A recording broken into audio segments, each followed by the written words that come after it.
Hi friends, ఎలా ఉన్నారు? నేను మీ హేమంత్. ఈరోజు మనం హిందీలో బ్లాక్ బస్టర్ అయిన పంచాయత్ సీజన్ 1 వెబ్ సిరీస్ని ఎక్స్ప్లెయిన్ చేసుకుందాం. మీరు నాతో కాంటాక్ట్ అవ్వాలన్నా లేదా ఏదైనా మూవీని రికమెండేషన్ చేయాలన్నా ఇన్స్టాగ్రామ్ ద్వారా నాకు మెసేజ్ చేయండి. అలాగే ఇలాంటి వీడియోస్ మీకు మళ్ళీ కావాలి అంటే ఇప్పుడు లైక్ చేసి ఛానల్ని సబ్స్క్రైబ్ చేసుకోండి. సో ఇంకేమాత్రం ఆలస్యం చేయకుండా వీడియోలోకి వెళ్ళిపోదాం.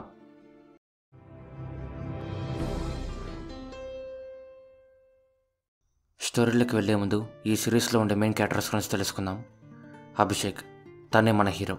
తన గ్రాడ్యుయేషన్ కంప్లీట్ అయిన టైంకి పులేరా అనే విలేజ్లో పంచాయత్ సెక్రటరీగా జాబ్ వస్తుంది. కానీ తన ఫ్రెండ్స్ అందరికీ మంచి కంపెనీలో మంచి హై ప్రొఫైల్ జాబ్స్ వచ్చింటాయి. అభిషేక్ నాకు కూడా హై ప్రొఫైల్ జాబ్ వచ్చింటే బాగుండు అని చాలా ఫీల్ అవుతాడు. దానికి తోడు తనకు జాబ్ వచ్చింది విలేజ్లో. తనకి విలేజెస్ అంటే ఇష్టమే ఉండదు. ప్రతీక్, తను అభిషేక్ ఫ్రెండ్. తను అభిషేక్తో మాట్లాడుతూ విలేజెస్లోనే రియల్ ఇండియా ఉంటుంది, ఆ జాబ్ వదిలేసి సైలెంట్గా ఉండేదానికంటే ఆ జాబ్ చేయడమే మేలు కదా అంటూ అభిషేక్ని జాబ్ చేయడానికి ఒప్పిస్తాడు. దేవి, తను పులేరా విలేజ్కి సర్పంచ్. డూబే, తను దేవి భర్త. యాక్చువల్గా ముందు పులేరా విలేజ్కి డూబేనే సర్పంచ్. కానీ లాస్ట్ టైం ఎలక్షన్స్ అప్పుడు గవర్నమెంట్ సర్పంచ్ పోటీకి లేడీస్ మాత్రమే పోటీ చేయాలని రూల్ పెట్టింటుంది. దానికి డూబే తన భార్య దేవినే సర్పంచ్గా గెలిపిస్తాడు. పులేరా విలేజ్కి దేవినే సర్పంచ్ అయినా ఊర్లో ఉన్న అందరూ డూబేనే సర్పంచ్ అని పిలుస్తుంటారు. రింకీ, తనే మన హీరోయిన్. తను డూబే దేవిల కూతురు. పాండి, తను పులేరా విలేజ్కి డిప్యూటీ సర్పంచ్. వికాస్, తను పంచాయతీ ఆఫీస్లో అభిషేక్ అసిస్టెంట్. ఇంకా మెయిన్ స్టోరీ విషయానికి వస్తే అభిషేక్ సెక్రటరీగా జాబ్ చేయడం కోసం పులేరా విలేజ్కి వస్తాడు. అక్కడ తనకి సర్పంచ్ డూబే, వికాస్, పాండి ఈ ముగ్గురు పరిచయం అవుతారు. పంచాయతీ ఆఫీస్లో ఒక రూమ్ ఎక్స్ట్రా ఉంటుంది. దానికి సర్పంచ్ డూబే అభిషేక్ అక్కడ ఉండేందుకు అన్ని ఏర్పాట్లు చేసింటాడు. డూబే పంచాయతీ ఆఫీస్కి ఉండే లాకర్ ఓపెన్ చేద్దామని చూస్తే కీస్ కనిపించవు. డూబే పొద్దున్నే బాత్రూమ్ వెళ్ళడం కోసం పొలాల్లోకి వెళ్ళింటాడు. దానికి అందరూ కీస్ వెతుక్కుంటూ పొలాల చుట్టూ తిరుగుతారు. పొలాల చుట్టూ తిరుగుతుంటే అభిషేక్ విసుగొస్తుంది. కానీ డూబేనే మనలేక సైలెంట్గా ఉంటాడు. అంత తిరిగినా కూడా వాళ్ళ కీస్ దొరకవు. అభిషేక్ విసిగిపోయి లాకర్ని పగలకూడదామంటాడు. దానికి డూబే, మా ఆవిడ ఆ లాకర్ని వాళ్ళ ఇంట్లో నుంచి తెచ్చుకుంది, దాన్ని నేను పగలగొడితే మా ఆవిడ నన్ను పగలగొడుతుంది అంటూ లాక్స్మిత్ని పిలుచుకొని రావడం కోసం వికాస్ని పంపిస్తాడు. డూబే, పాండే ఇద్దరు అభిషేక్ని ఒంటరిగా వదిలేసి ఇంటికి వెళ్ళిపోతారు. లాక్స్మిత్కి ఏదో ఎమర్జెన్సీ ఉండి పంచాయతీ ఆఫీస్ దగ్గరికి రాడు. దానికి అభిషేక్ లాకర్ని పగలగొడదామని ఫిక్స్ అయ్యి డూబేకి ఫోన్ చేస్తాడు. డూబే తన భార్యతో మాట్లాడుతూ లాకర్ని బ్రేక్ చేయడం తప్ప ఇంకో మార్గం లేదు అంటూ లాకర్ని బ్రేక్ చేయకూడదు అంటే అభిషేక్ని ఈరోజు మన ఇంట్లో పెట్టుకోవాలి అంటాడు. దానికి దేవి, మన ఇంట్లో వయసుకొచ్చిన ఆడపిల్ల ఉంది అంటూ లాకర్ని బ్రేక్ చేసుకోమని చెప్పు అంటుంది. అభిషేక్ రాత్రి భోజనం చేయడం కోసం డూబే వాళ్ళ ఇంటికి వస్తాడు. వికాస్ లాకర్ని పగలకూడదామని ట్రై చేస్తే డోరే పగిలిపోతుంది. దానికి వికాస్, డూబే ఇద్దరు అభిషేక్ పనుకోవడానికి పంచాయతీ ఆఫీస్ ముందరే ప్లేస్ అరేంజ్ చేస్తారు. అభిషేక్ తన రూమ్ని చూసి ఇలాంటి జీవితాన్ని నేను కోరుకుంది అని చాలా బాధపడతాడు. అలాగే ఇక్కడి నుంచి ఎంత వీలైతే అంత తొందరగా వెళ్ళిపోవాలని ఫిక్స్ అయ్యి ప్రతీక్కి ఫోన్ చేస్తాడు. ప్రతీక్ అభిషేక్తో, నువ్వు క్యాట్ ఎగ్జామ్ రాసి మంచి ఐఏఎం కాలేజీలో సీట్ తెచ్చుకో, అప్పుడు నీకు ఆటోమేటిక్గా మంచి హై ప్రొఫైల్ జాబ్ వస్తుంది అంటాడు. అభిషేక్ రోజు ఆఫీస్ టైమ్స్ అయిపోయిన తర్వాత 3 నుంచి 4 గంటల పాటు చదువుకోవడం స్టార్ట్ చేస్తాడు. కానీ విలేజ్లో రాత్రి అయితే చాలు కరెంటు వెళ్ళిపోతూ ఉంటుంది. ఆడికి అభిషేక్ ఛార్జింగ్ లైట్ పెట్టుకొని చదువుతుంటాడు.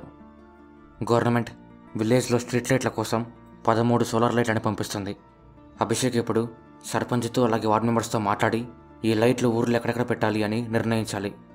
వికాస్ అభిషేక్తో, ఒక లైట్ని మన పంచాయతీ ఆఫీస్ ముందర ఫిక్స్ చేయించండి, అప్పుడు మీ చదువుకి ఎలాంటి ఇబ్బంది ఉండదు అని అంటాడు.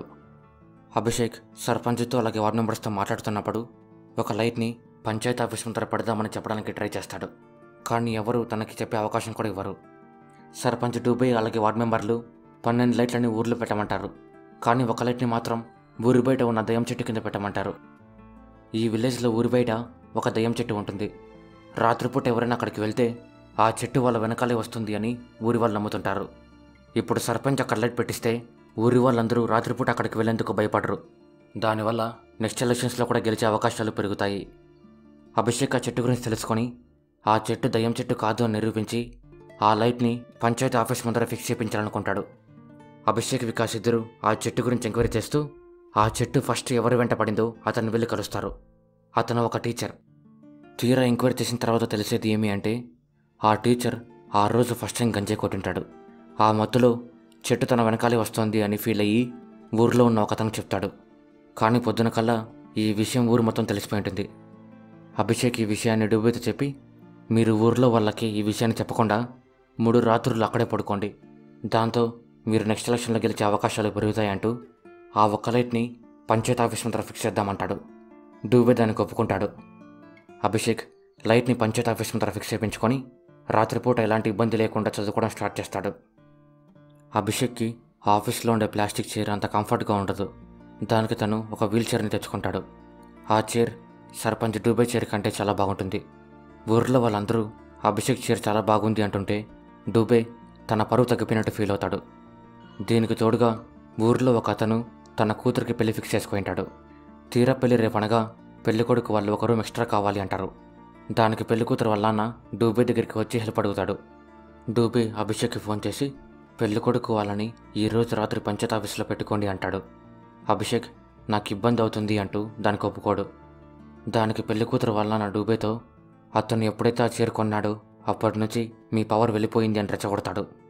డూబే తన పరువు కోసం అభిషేక్ నిరాకరించినా సరే పెళ్లికొడుకు వాళ్ళు ఉండేందుకు పంచాయతీ ఆఫీస్ని రెడీ చేపిస్తాడు. అభిషేక్ ఏం మాట్లాడలేక సైలెంట్ అయిపోతాడు. ఒక విలేజ్లో పెళ్ళుంటే ఊర్లో ఉన్న అందరూ ఆ ఫ్యామిలీకి ఏదో విధంగా హెల్ప్ చేస్తూనే ఉంటారు. అభిషేక్కి పని చేయడం ఇష్టం లేక తప్పించుకునేందుకు ట్రై చేస్తాడు. కానీ పెళ్లికూతురు వల్ల నాన్న అభిషేక్ ఏదో ఒక పని ఇచ్చి చేపిస్తుంటాడు. అభిషేక్ కూడా నో చెప్పలేక అన్ని పనులు చేస్తుంటాడు. పెళ్లికొడుకు పేరు గణేష్. రాత్రి తన ఫ్రెండ్స్తో కలిసి పంచాయతీ ఆఫీస్లోనే ఉంటాడు. అభిషేక్కి ఇష్టం లేకపోయినా గణేష్కి తన ఫ్రెండ్స్కి కావాల్సినవన్నీ చూసుకుంటూ ఉంటాడు. గణేష్ ఎంత విసిగిచ్చినా అభిషేక్ సైలెంట్గా ఉంటాడు. కానీ తను చేరుజోలికి వచ్చేసరికి అభిషేక్ గణేష్ని తిడతాడు. దానికి గణేష్ అందరిని పిలిపించి జరిగింది మొత్తం చెప్తాడు. ఊర్లో ఉన్న పెద్దలందరూ గొడవ పెద్దది కాకుండా ఆపి అభిషేక్ని తిట్టు అని గణేష్తో అంటారు. గణేష్ అభిషేక్ని తిడతాడు. అలాగే తను ఆ చైర్ కూడా కావాలి అంటాడు. పెళ్లి జరగాలి అని అభిషేక్ ఏం మాట్లాడకుండా ఆ చైర్ని ఇచ్చేస్తాడు. డూబే ఆ వీల్ చైర్కి బదులుగా తన చైర్ని అభిషేక్కి ఇచ్చి వీల్ చైర్ని తను తెచ్చుకుంటాడు. ఆ చైర్ని తెచ్చుకునేసరికి తన పరువు మొత్తం తిరిగి వచ్చేసింది అని డూబే ఫీల్ అవుతాడు. డిస్ట్రిక్ట్ మెజిస్ట్రేట్ అలియాస్ డిఎం ఆమె కొన్ని స్లోగన్స్ని ప్రతి పంచాయతీ ఆఫీస్కి పంపించి విలేజ్ మొత్తం రాపించండి అని చెప్తుంది. ఈ స్లోగన్స్ని మనం చాలా విలేజెస్లో చూసే ఉంటాం. ఎగ్జాంపుల్ చెప్పాలి అంటే 2 పిల్లలు ముద్దు 3 పిల్లలు వద్దు. డిఎం దీన్ని కొద్దిగా డెవలప్ చేసి 2 పిల్లలు తీపిల్లాగా తీయగా ఉంటారు, అదే ఎక్కువ అయితే పైల్స్లాగా బాధాకరంగా ఉంటారని రాయమని చెప్పిట్టుంది. అన్ని పంచాయతీ ఆఫీసులు ఈ పని కరెక్ట్గా చేస్తున్నారో లేదా అని తెలుసుకోవడం బీడీఓ ఆఫీసర్ పని. బీడీఓ అంటే బ్లాక్ డెవలప్మెంట్ ఆఫీసర్. అభిషేక్ ఈ స్లోగన్స్ని రాపించి ప్రూఫ్స్ మొత్తం బీడీఓ ఆఫీసర్కి పంపించేస్తాడు. విలేజ్లో ఉన్న అందరికీ 2 కంటే ఎక్కువ మంది పిల్లలు ఉంటారు.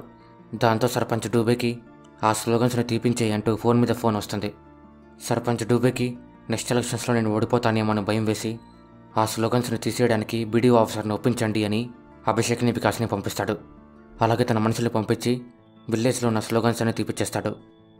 బీడీఓ ఆఫీసర్ స్లోగన్స్ని తీసేయడానికి ఒప్పుకోకుండా ఆ స్లోగన్స్ ఊర్లో కానీ లేకపోతే నువ్వు సస్పెండ్ అవ్వాల్సి వస్తుంది అని అభిషేక్ వార్నింగ్ ఇస్తాడు.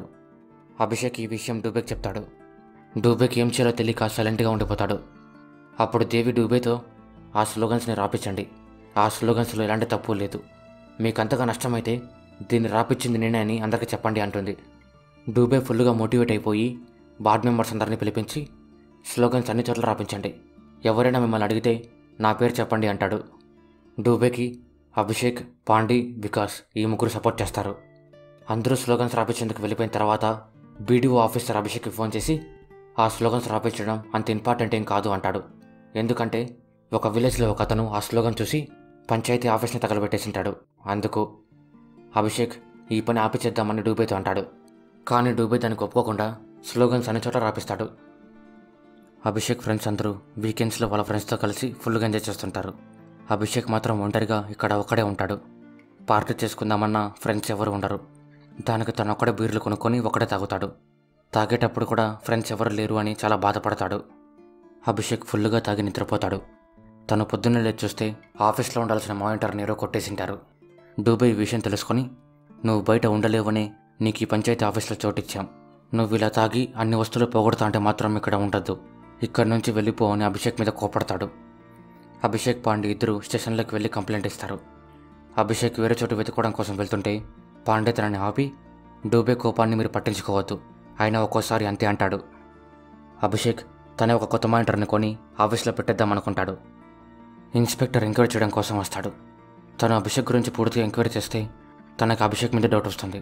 ఎందుకంటే తను తన బుక్స్ కొనుక్కోవడం కోసమో లేదా ఇంకో పని కోసమో ఆ మానిటర్ని అమ్మేశాడు అని అనుకుంటాడు. దానికి తోడు తను ఫస్ట్ టైం తాగినప్పుడే ఈ దొంగతనం జరిగింటుంది. ఇన్స్పెక్టర్ ఈ విషయాలు డూబేతో చెప్పి అభిషేక్కి దొంగతనం చేసింటాడు అని గట్టిగా చెప్తాడు, అది కూడా ఎలాంటి ప్రూఫ్ లేకుండా. ఇన్స్పెక్టర్ అందరిని పిలుచుకుని ఆఫీస్కి వచ్చి అసలు నువ్వు ముందు ఎందుకు తాగావు, నువ్వు తాగిన రోజు ఆ మానిటర్ ఎందుకు పోయింది అంటూ నాకు నీ మీద డౌట్ ఉందని అభిషేక్తో అంటాడు. దానికి అభిషేక్ తన బాధను బయట చెప్పి ఇక్కడ నా సంతోషాన్ని బాధను పంచుకోవడానికి ఫ్రెండ్స్ ఫ్యామిలీ ఎవరూ లేరు, ఆ బాధని మర్చిపోవడం కోసమే తాగా అని చెప్తాడు. అభిషేక్ అలా చెప్పేసరికి డూబే చాలా బాధపడతాడు. ఆ తర్వాత ఇన్స్పెక్టర్తో అభిషేక్ ఈ పని చేసిండడు అని చెప్పి పంపించేస్తాడు. అభిషేక్ అన్న మాటలు డూబేకి గుర్తుకొస్తూనే ఉంటాయి. అందుకు అందరిని పిలుచుకొని వెళ్ళి అభిషేక్తో కలిసి పార్టీ చేసుకుంటాడు. డూబే అభిషేక్తో ఇక నుంచి నీ ఫ్రెండ్స్ ఫ్యామిలీ మేమే, నీకేం అవసరం వచ్చినా సరే మేమున్నామని మాత్రం మర్చిపోవద్దు అంటాడు. డూబే అలా చెప్పేసరికి అభిషేక్ చాలా హ్యాపీగా ఫీల్ అవుతాడు. అందరూ డబ్బులు సగం సగం వేసుకొని కొత్త మానిటర్ని తెచ్చుకోవాలనుకుంటారు. కానీ మరుసటి రోజు పొద్దున్నే ఆ దొంగ మానిటర్ని పంచాయతీ ఆఫీస్ ముందర పెట్టేసి వెళ్ళిపోయింటాడు. తను ఆ మానిటర్ని టీవీ అనుకుని దొంగతనం చేసింటాడు. అభిషేక్ క్యాట్ ఎగ్జామ్ ఇంకో 2 వీక్స్లో ఉంటుంది. దానికి అప్లికేషన్ వేయడం కోసం పాస్ ఫోటో తీసుకుందామని వేరే ఊరికి వెళ్తాడు. అక్కడ ఇద్దరు అభిషేక్ బైక్ మీద కూర్చొని వికాస్తో అభిషేక్తో గొడవ పడతారు. అభిషేక్ వాళ్ళిద్దరిని తిట్టి వికాస్ని పిలుచుకొని అక్కడి నుంచి వచ్చేస్తాడు. వికాస్ ఈ గొడవ గురించి డూబేకి చెప్దాం, ఆయనే మొత్తం చూసుకుంటాడు అని అభిషేక్తో అంటాడు. కానీ అభిషేక్ గొడవలు ఎందుకులే అని చెప్పొద్దు అంటాడు. వాళ్ళిద్దరూ అభిషేక్ ఫోటోని డిలీట్ చేపించేస్తారు. అయినా అభిషేక్ గొడవ పడకూడదు అని సైలెంట్గా ఉండిపోతాడు. వాళ్ళిద్దరూ అంతటితో ఆగకుండా అభిషేక్కి ఫోన్ చేసి తిడతారు. దానికి అభిషేక్ కోపంతో రేపు ఒక ప్లేస్కి రండి, అక్కడ తేల్చుకుందామంటాడు. అభిషేక్ డూబేకి పాండేకి జరిగింది మొత్తం చెప్తాడు. అందరూ వాళ్ళ సంగతి చూద్దామని ఆ ప్లేస్కి బయలుదేరతారు. వాళ్ళిద్దరు కూడా వాళ్ళ గ్యాంగ్తో కలిసి అక్కడికి వచ్చింటారు. అభిషేక్ వాళ్ళతో ఎంత సైలెంట్గా మాట్లాడదాం అనుకున్నా వాళ్ళు మాట వినరు. దానికి తోడు డూబేని కిందకి తోసేస్తారు. దాంతో అభిషేక్ రెచ్చిపోయి అందరిని చిత్త కొడతాడు. అభిషేక్ దెబ్బకి అందరూ భయపడి అక్కడి నుంచి వెళ్ళిపోతారు. ఆ గొడవలో అభిషేక్కి చిన్న దెబ్బ తగులుతుంది. ఆ తర్వాత పాస్ ఫోటో తీసుకొని అప్లికేషన్ ఫిల్ చేసి ఎగ్జామ్ హాల్ టికెట్ కూడా తెచ్చుకుంటాడు. డూబే దేవి ఇద్దరు వాళ్ళ కూతురు కోసం ఒక సంబంధం చూసింటారు. పెళ్లి కొడుకు వాళ్ళు కట్నం కింద 20 లక్షల రూపాయలను అడుగుతుంటారు. డూబే అభిషేక్తో నువ్వు పెళ్లి తీసుకునేటప్పుడు ఎంత కట్నం తీసుకుంటావని అడుగుతాడు. దానికి అభిషేక్ నేను పెళ్లి తీసుకునేటప్పుడు ఏ పొజిషన్లో ఉన్నా సరే కట్నం మాత్రం తీసుకోను అంటాడు. అభిషేక్ అలా చెప్పేసరికి డూబేకి చాలా నచ్చుతాడు. దానికి తోడు అభిషేక్తో డూబేది ఒకే క్యాస్ట్. డూబే అభిషేక్ గురించి దేవి దగ్గర చెప్పి మన రింకీకి అభిషేక్ నుంచి పెళ్లి చేద్దామా అని అడుగుతాడు. దానికి దేవి అభిషేక్ జీతం 20,000 మాత్రమే, అలాంటి అతనికి మన అమ్మాయిని ఇస్తే ఎలా పోషిస్తాడు అని డూబే మీద కోపాడుతుంది. డూబే దేవితో అభిషేక్ ఇప్పుడు క్యాట్ ఎగ్జామ్ కోసం ప్రిపేర్ అవుతున్నాడు, దాంట్లో తను అనుకున్న స్కోర్ వస్తే మనం చూసిన పెళ్ళికొడుకు కంటే ఇతనే ఎక్కువ సంపాదిస్తాడు అని చెప్తాడు. దానికి దేవి తను అనుకున్న స్కోర్ రావాలి అంటే చాలా తెలివి ఉండాలి, ఫస్ట్ అతనికి ఆ తెలివి ఉందో లేదో తెలుసుకోండి అంటుంది. డూబే అభిషేక్ తెలివికి పరీక్ష పెడతాడు. దాంట్లో అభిషేక్ పాస్ అవుతాడు. డూబే అభిషేక్ తన ఎగ్జామ్ కోసం పడుతున్న కష్టం చూసి తనకు ఖచ్చితంగా మంచి కంపెనీలో జాబ్ వస్తుంది, నా కూతురుని తనకే ఇచ్చి పెళ్లి చేయాలని గట్టిగా ఫిక్స్ అవుతాడు. ఎగ్జామ్ రోజు డూబే అభిషేక్ ఎగ్జామ్ బాగా రాసొచ్చిన తర్వాత పెళ్లి గురించి తనతో మాట్లాడాలి అని ఆఫీస్లోనే వెయిట్ చేస్తుంటాడు. తీరా చూస్తే అభిషేక్ ఎగ్జామ్ సరిగ్గా రాసిండడు. దాంతో డూబే ఆ పాత సంబంధమే ఫిక్స్ చేద్దామని వాళ్ళ దగ్గరికి బయలుదేరతాడు. ఎగ్జామ్స్ అయిపోయి 2 months అయిపోయి ఉంటుంది. ఇప్పటికీ అభిషేక్ దాని గురించి ఆలోచిస్తూ బాధపడుతుంటాడు. అభిషేక్ ఎగ్జామ్లో 82% స్కోర్ వచ్చి ఉంటుంది. తను అనుకున్న కాలేజీలో సీట్ రావాలి అంటే మినిమం 99% స్కోర్ ఉండాలి. స్కోర్లో ఇంత గ్యాప్ వచ్చేసరికి నేను దేనికి పనికి రాను అని అభిషేక్ చాలా బాధపడుతుంటాడు. అభిషేక్ ఫ్రెండ్ ప్రతీక్ అభిషేక్ని ఓదార్చేందుకు ట్రై చేస్తూనే ఉంటాడు. కానీ అభిషేక్ ఆ బాధ నుంచి మాత్రం బయటికి రాడు. వికాస్ కూడా అభిషేక్ బాధను పోగొట్టేందుకు ట్రై చేస్తాడు, కానీ అది తన వల్ల కాదు. అభిషేక్ నిదానంగా ఆ బాధ నుంచి బయటికి రావడం స్టార్ట్ చేస్తాడు. దగ్గరలో రిపబ్లిక్ డే ఉంటుంది. మామూలుగా ఏదైనా విలేజ్లో సర్పంచ్ జెండాని ఎగరేస్తారు, కానీ ఇక్కడ మాత్రం సర్పంచ్ దేవి అయినా జెండాని మాత్రం డూబేని ఎగరేస్తుంటాడు. ఈ ఊరిలో ఉన్న అందరికీ డూబేనే సర్పంచ్. అభిషేక్ సర్పంచ్ దేవితోనే ఫ్లాగ్ హాస్టింగ్ చేయించాలని ఫిక్స్ అయ్యి తనని వెళ్ళి కలిసి ఫ్లాగ్ హాస్టింగ్ చేయమంటాడు. దేవి ఈసారి ఫ్లాగ్ హాస్టింగ్ చేయాలని ఫిక్స్ అయ్యి తన భర్త డూబేతో కొత్త బట్టలు తీసుకుని రమ్మంటుంది. ఫ్లాగ్ హాస్టింగ్ చేసే సర్పంచ్ ఫ్లాగ్ హాస్టింగ్ అయిపోయిన తర్వాత నేషనల్ అంతం పాడాలి. దేవికి నేషనల్ అంతం రాదు, అందుకు అభిషేక్ని పిలిచి నేర్పించమంటుంది. అభిషేక్ కొన్ని గంటల పాటు అక్కడే ఉండి నేర్పించేందుకు ట్రై చేస్తాడు, కానీ దేవి మధ్య మధ్యలో మర్చిపోతూ ఉంటుంది. దానికి అభిషేక్ నేషనల్ ఆడియోని మొబైల్లో వేసి దీన్ని వింటూ ప్రాక్టీస్ చేయండి అంటాడు. దేవి ఎంత ప్రాక్టీస్ చేసినా మధ్య మధ్యలో మర్చిపోతూనే ఉంటుంది. ఆమె ప్రాక్టీస్ చేసి చేసి అలసిపోయి దుబాయ్తోనే ఫ్లాగ్ హాస్టింగ్ చేయించుకోండి అని అభిషేక్తో అంటుంది. అభిషేక్ దేవితో మీరు ఫ్లాగ్ హాస్టింగ్ చేయకపోయినా పర్లేదు, ఫ్లాగ్ హాస్టింగ్ చేసేటప్పుడు మాత్రం ఆఫీస్కి రండి అంటాడు. రిపబ్లిక్ డే రోజు డిఎం ఒక దారిలో వెళ్తూ దుబాయ్ వేపించిన ఫ్లెక్సీని చూస్తుంది. ఆ ఫ్లెక్సీలో దుబాయ్ సర్పంచ్ పడతా అని రాపించుకుంటాడు. ఆమె ఆ ఫ్లెక్సీని చూసి ఊర్లోకి వచ్చేందుకు బయలుదేరుతుంది. దుబాయ్ ఫ్లాగ్ హాస్టింగ్ చేద్దామని వెళ్తున్నప్పుడు డిఎం అక్కడికి వచ్చి ఫ్లాగ్ హాస్టింగ్ ఎవరు పడితే వాళ్ళు చేయకూడదు అంటూ దుబాయ్ని తిడుతుంది. అలాగే ఈ పని ఎంకరేజ్ చేస్తున్నందుకు అభిషేక్ని సస్పెండ్ చేద్దామనుకుంటుంది. అప్పుడే దేవి అక్కడికి వచ్చి జరిగింది మొత్తం తెలుసుకుంటుంది. తను డిఎంతో మాట్లాడుతూ ప్రతిసారి ఇక్కడ ఫ్లాగ్ హాస్టింగ్ నేనే చేస్తా, ఈరోజు ఇక్కడికి రావడం కోసం కొంచెం లేట్ అయ్యింది అంతే అంటూ ఫ్లాగ్ హాస్టింగ్ చేసి నేషనల్ కూడా పాడుతుంది. ఊర్లో ఉన్న అందరూ అభిషేక్ మంచివాడు అంటుంటే డిఎం అభిషేక్ని సస్పెండ్ చేయకుండా వదిలేస్తుంది. డిఎం వెళ్ళిపోయిన తర్వాత అందరూ కలిసి స్వీట్లు తింటూ ఎంజాయ్ చేస్తారు. అభిషేక్ క్యాట్ ఎగ్జామ్ కోసం మళ్ళీ ప్రిపేర్ అవుదామని ఫిక్స్ అయ్యి తన ఫ్రెండ్ ప్రతీక్కి ఫోన్ చేస్తాడు. అభిషేక్ క్యాట్ ఎగ్జామ్ కోసం మళ్ళీ ప్రిపేర్ అవుతా అని చెప్పేసరికి ప్రతీక్ చాలా హ్యాపీగా ఫీల్ అవుతాడు.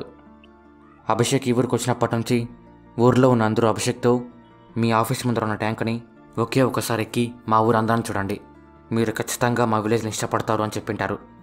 అభిషేక్ ఒకసారి ట్రై చేద్దామని ట్యాంక్ పైకి ఎక్కుతాడు. అక్కడ తనకి రింకీ కనిపిస్తుంది. ఇద్దరు ఇక్కడే ఫస్ట్ టైం మాట్లాడుకుంటారు. అలా సిరీస్ ఎండ్ అవుతుంది. మరి వీళ్ళిద్దరి పరిచయం ఎక్కడి వరకు దారితీస్తుంది అనేది సీజన్ 2లో తెలుసుకుందాం. ఆ వీడియోని నెక్స్ట్ వీక్ రిలీజ్ చేస్తాను. సో ఇది ఫ్రెండ్స్ పంచాయత్ సిరీస్ గురించి. స్టోరీ మీకు ఎలా అనిపించిందో కామెంట్స్లో మాకు చెప్పండి. నేను ఈ వీడియోకి 1000 లైక్స్ టార్గెట్ ఇస్తున్నాను. సో గుద్దేయండి ఫ్రెండ్స్, గుద్దేయండి. మీరు కొట్టడానికి లైక్ బటన్ పగిలిపోవాలి. ఈ సిరీస్ అమెజాన్ ప్రైమ్లో ఉంది. ఇంట్రెస్ట్ ఉన్న వాళ్ళు వెళ్ళి చూసేయండి. ఇలాంటి వీడియోస్ మీకు మళ్ళీ మళ్ళీ కావాలి అంటే ఇప్పుడే వీడియోని లైక్ చేసి మీ ఫ్రెండ్స్తో ఫ్యామిలీతో ఈ వీడియోని షేర్ చేయండి. అలాగే ఇలాంటి మరెన్నో వీడియోస్ కోసం ఇప్పుడే మన ఛానల్ని సబ్స్క్రైబ్ చేసుకోండి. మరో వీడియోతో మళ్ళీ కలుద్దాం. అంతవరకు బాయ్.